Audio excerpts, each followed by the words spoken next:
Did you know that there is a high possibility that somehow Buggy could indeed beat both Shanks and Blackbeard into becoming a pirate king? And this shocking revelation has been officially confirmed by the spoilers of 1082. So tighten your seatbelt because you'll be paralyzed with excitement with what you're about to hear. This chapter is titled Let's Go Take It. In the cover page, we see Chopper mistake juice for cotton candy and tries to eat him. For any theory fanatics like me out there, this is non-canon. No, Juice isn't about to die. This cover page is just a fan request drawn by Oda. The chapter starts with a newspaper headline that announces T-Bone is dead. He was killed by a citizen who wanted T-Bone's bounty from Cross Guild. It seems that Cross Guild aren't playing around, they mean business. However, the sad part is, out of thousands of cold-hearted Marines out there, the first one to die was one of the nicest. Rest in peace, T-Bone. In the Marine HQ cafeteria, Sengoku and Suru are discussing about that news and about Cross Guild rising threat. Hina arrives and talks with them. Former Fleet Admiral Sengoku, who seems to be in an incredibly good mood, questions Hina, where's Garp? I want him to try this new flavor Okaki. Hina then goes on to say Garp left a few days ago, saying he's going to save Kobe. It seems Sword and Kuzaku are with him too. As expected, Sengoku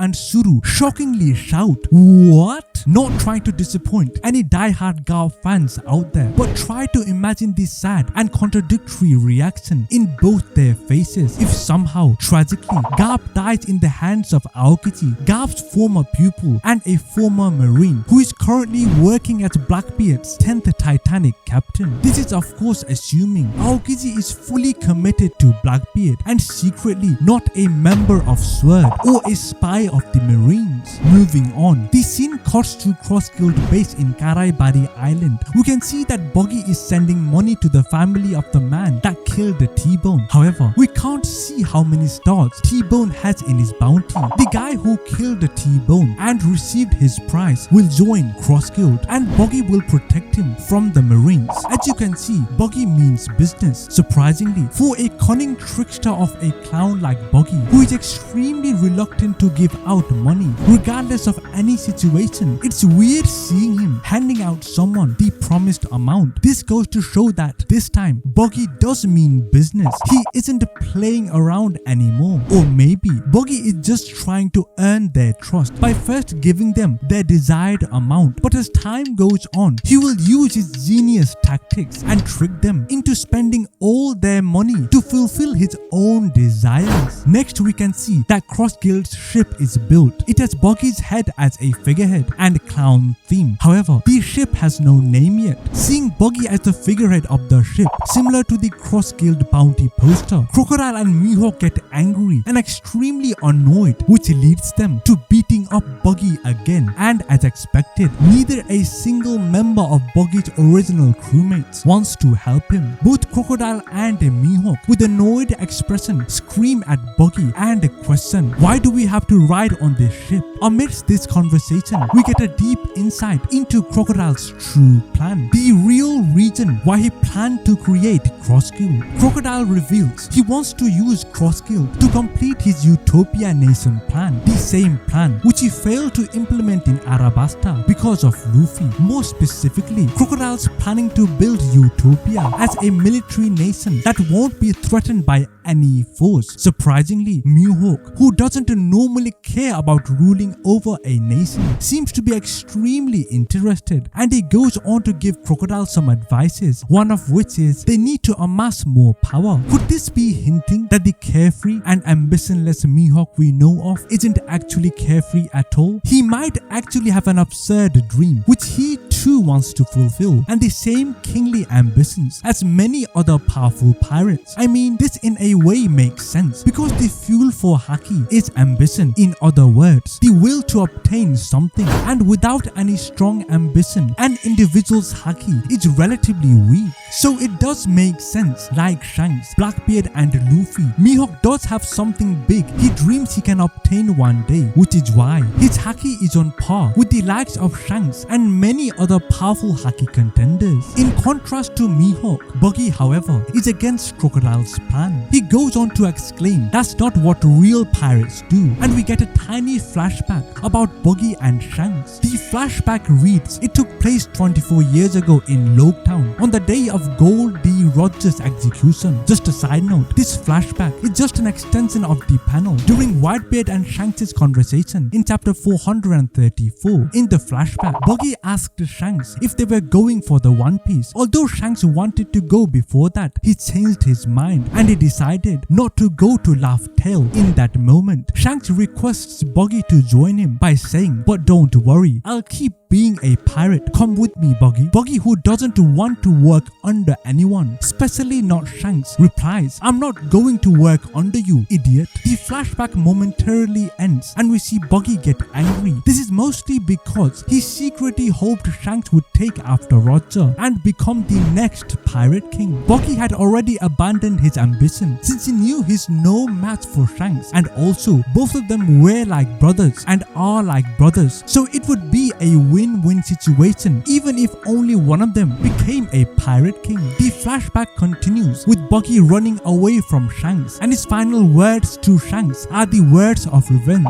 He goes on to shout, I won't forgive you for losing my treasure map. Back to present, Buggy talks with the Crocodile and the Mihawk and asks them if they haven't heard that Red Hair is on the move. Buggy gets angry because Shanks chose to do this now. However, on the positive side, Shanks' move fires him up. Buggy then goes on to state, it may be because of luck and accidents, but I hold the same title as him now. And in a burst of excitement and determination, he shouts, in that case, I want to become the Pirate King too. Hearing this absurd stuff coming out from a weakling like Buggy, annoyed Crocodile beats him up again, and as usual, all Buggy can do is scream and beg for forgiveness in tears. Whilst beating up Buggy, Crocodile tells Buggy off by shouting, you're delusional, you have zero plan or preparations, piracy is business. Mihawk adds to this and interrogates Buggy by questioning, Red Hair, Blackbeard, Straw Hat, you expect us to go fight them all on your order? Despite being a weakling, stubborn Buggy stands his ground and replies back, trying to convince both Mihawk and Crocodile by enthusiastically stating, we don't need to defeat them all, this is a battle of treasure, all we need to do is take the treasure first. As expected from a former Roger pirate and a Yonko, Buggy then takes a microphone before Crocodile can stop him and speaks to all Cross Guild members. On the top of his lungs, Buggy shouts, are you satisfied with your current lives? Do you remember the reason you went out to sea in the first place? The day has arrived, let's go take the One Piece. All Cross Guild members cheer Buggy. Crocodile and Mihawk are shocked and furious. Well, again I'm telling you, Buggy might be weak, however, for firmly believing in his ideals and dreams, regardless of what others think, he's certainly a worthy candidate for the next Pirate King. If you think for a second, Buggy in a way, it's kind of like Joy Boy's successor Luffy, given the fact he seems to have the same charm that attracts many powerful warriors and makes them support him both directly and indirectly. Also, if the theory of One Piece being something that will appear after splitting the Red Line shapes out to be true as the story progresses, Buggy 𝙲𝚘𝚙𝚢 Fruit Awakening could play a big part here. So regardless of what anyone says, the way Buggy's storyline is progressing, Oda seems to be suggesting Buggy is here to stay till the ending of One Piece. If he fails in becoming a Pirate King, he still has a chance of replacing Imu-sama to become the king of the world, the title far superior and greater than the measly king of pirates. Speaking of Imu-sama, it seems Sabo survived his attack in Lulusia. In the final few panels, we cut to Kamabaka Kingdom. All 4 army commanders of the Revolutionary Army have a aura of relief and excitement in their face because someone arrived. And yes, this sigh of relief and excitement is because of Sabo. He's shown to return safely from Lulusia. It's revealed Sabo was actually not in Lulusia Kingdom when Imu-sama destroyed the island. Sabo was on a ship taking some Lulusia citizens who wanted to join the Revolutionary Army. Moda was on the ship 2. It seems Sabo inherited all of Ace's remaining devil stock by eating his Mera Mera no Mi. Sabo enters in the meeting room with Dragon and Ivankov with a serious expression on his face. Sabo says, "I'm going to tell you the entire truth about what happened at Mary Joyce." The chapter ends. No break next week. It seems in the next few chapters we'll get to learn more about Inu-sama, probably his true identity ever since the Wano arc. Judging by this and the recent few chapters, when Oda announced it was gonna be a battle royale for the One Piece, he was serious as hell. That's it for today, guys. As always, thanks for watching.